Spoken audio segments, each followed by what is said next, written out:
Ang dami na nga ng problema ng ating bansa. Nakuha pang magselos ng First Lady. Ito pa ba ang uunahin niya kaysa sa mga problema na ating kinaharap? Ako po inyong lingkod, tagapanood TV. Isang masaya at masaganang araw po sa ating lahat. Welcome back po dito sa ating YouTube channel at Facebook page. Ngayong araw po ang ating gagawa ng reaction video ay galing po sa channel ni Showbiz Fanatics. Nasa description po yung link na kanyang channel. Bisitahin po at pakisuportahan na rin. Pero bago po tayo magpatuloy, nais ko lang po kayong imbitahan, lalong-lalo na po sa mga bago lang napadaan dito sa ating channel, na huwag po sanang kalimutan na mag-subscribe. Hit nyo na rin po notification bell para lagi po kayong updated sa mga bago pang video na ating ilalabas. Share, like, and comment din po kayo mga tagapanood, atin yung babasahin at pupusuan. So simulan na po natin ang ating reaction video sa araw na ito mga tagapanood. Let's do this! Matapos ang pasaring sa kanya ni First Lady Liza Araneta Marcos, Vice President Sara Duterte ipinamuka sa unang ginang kung sino ang tunay na nagmukhang tanga sa kanila. Sa kauna-unahang pagkakataon, binasag na ni Vice President Sara Duterte ang kanyang katahimikan matapos ang sunod-sunod na patutsyada sa kanya ni First Lady Liza Marcos. Sa kanyang naging official video statement, kinalampag ng Vice Presidente ang unang ginang at sinabi nitong hindi ito ang importanteng bagay para paglaanan niya ng oras. May karapatan naman raw ang First Lady na maglabas ng kanyang sama ng loob o hinaing sa DepEd Secretary.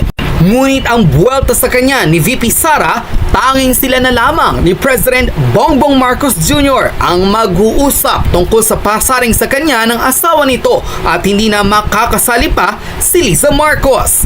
Sinalubsob din sa pagmumuka ng First Lady ang mga mas importanteng bagay na dapat raw ay pagtuunan ng pansin ng pamahalaan. Ang pagkain o bilihin na patuloy na nagtataas ang halaga, samot-saring krimen na nangyayari sa iba't ibang panig ng bansa, maging ang terorismo na isa sa mga dapat pagtuunan ng pansin ng pamahalaan. Ngunit marami ang nakapansin na netizens na kahit professional ang pagsagot ni VP Sara sa patutsyada sa kanya ni First Lady, tila may tatak pa rin o kurot ang kanyang mensahe na tiyak ay tinamaan raw ang unang ginang. Sa kanyang naging huling panawagan patungkol sa lalong lumalaganap na iligal na droga, tila pagpapatama raw ito sa First Lady lalo't nakakaladkad ang kapatid nito na si Martin Araneta sa paggamit at tila pagiging producer ng iligal na droga. Narito ang full video kung saan sinagot na lahat ni VP Sara Duterte ang mga parinig sa kanya ng First Lady na si Liza Araneta Marcos na ngayon pinuputakti ng samot-saring komento sa social media.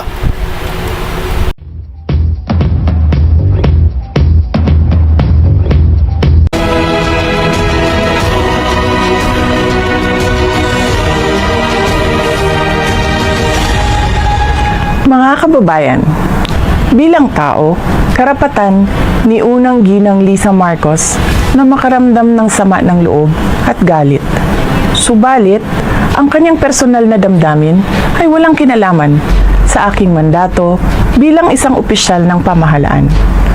Upang makausad tayo, iiwan na natin sa isang pribadong pag-uusap sa pagitan lamang namin ni Pangulong Bongbong Marcos Jr. ang mga susunod na hakbang. Mga kaigsuunan, nag-atubang ang ato ang nasod ug dagkong mga problema na kinahanglang solusyonan sa gobyerno. Dapat ay nakatutok tayo sa pagtugon sa mga suliraning hinaharap ng ating bansa. Patuloy ang pagtaas ng presyo ng pagkain at iba pang mga bilihin.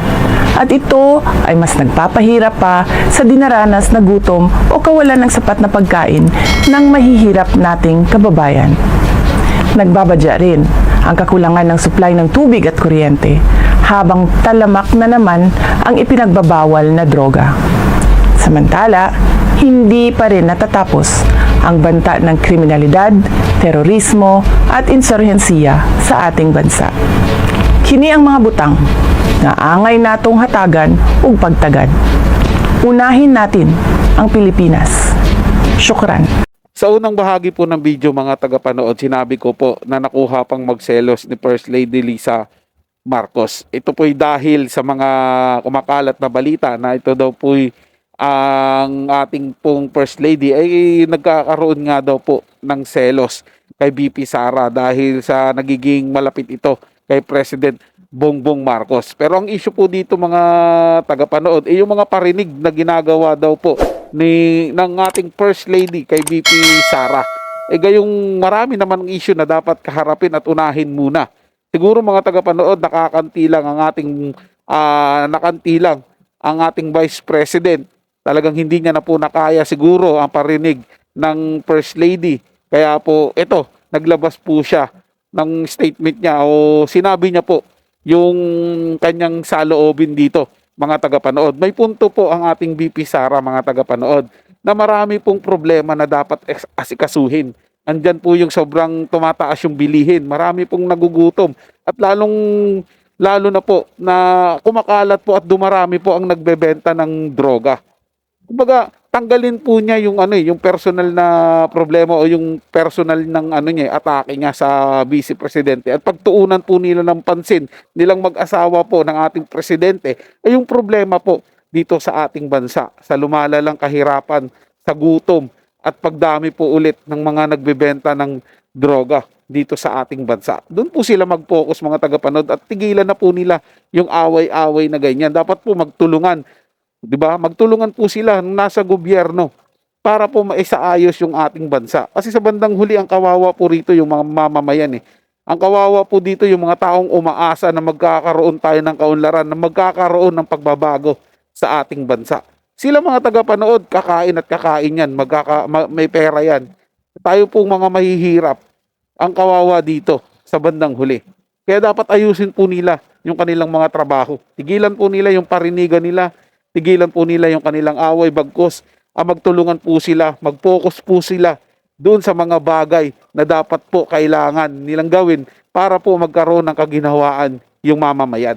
So yun lang po mga tagapanood, na may nagustuhan nyo po yung paksang ating tinalakay sa araw na to. At kung kayo bago lang po na napadaan dito sa ating channel, huwag nyo po sanang kalimutan na mag-subscribe. Hit nyo na rin po notification bell para lagi po kayong updated sa mga bago pang video na ating ilalabas. Share, like, and comment din po kayo mga tagapanood. Ating ang babasahin at pupusuan. So hanggang sa muli po, ito yung Tagapanood TV. Komento at opinion lamang. Wala pong personalan. Paalam po at mabuhay po kayong lahat. Shout out nga po pala sa ating Kamanggagawa Party List. At sigurado mga tagapanood, kung nakarating kayo dito sa dulo, inimbitahan ko po kayo na sumali sa aming party list na Kamanggagawa Party List. Ito po yung makakatulong po sa atin, lalo-lalo po sa hanay ng mga manggagawa at marilitang Pilipino. So sana po suportahan po natin ang Kamanggagawa Party List mga tagapanood.